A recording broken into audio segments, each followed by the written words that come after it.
Veronica Guerin was returning from a court sitting in Naas when her attackers struck. For once, her court appearance was for personal reasons.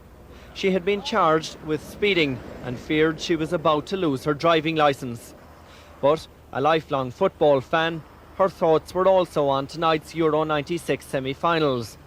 Michael Hickey sat next to her in court. We talked about sport in general, and one of the things that she wanted to do this evening was watch the soccer match on television this evening. So what would you say that, what was uppermost in her mind when you were chatting to her? What was she talking about? Well, I think the possibility of losing the driving licence was the foremost in her mind at all times. And, I wouldn't ever have known that there might have been anything else to be concerned by talking to her or anything. She seemed to be quite relaxed and quite happy. In an ironic twist, one of the first people on the scene was local parish priest Father Hever McMahon. He was the priest who married Veronica Guerin to building contractor Graham Turley. She had a great mixture of gifts, and she certainly was a very brave woman.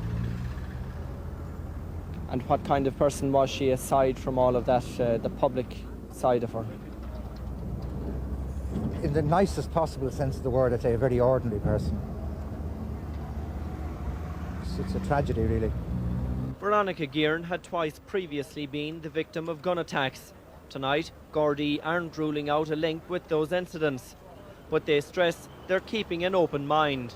Well, she was injured in a shooting incident before, and there was an investigation, a very thorough investigation carried out into that, and there wasn't anyone brought before the courts. And indeed, we'll be focusing our attention in a number of areas, and certainly we'll be taking that into account. As the scene of the shooting here at Clondalkin is being cleared, the huge Garda manhunt for Veronica Guerin's killers is continuing.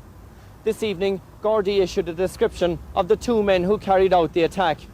The first is a heavy-set man, aged about 30. The second, a much smaller man. They made their getaway in a white motorcycle, wearing white crash helmets.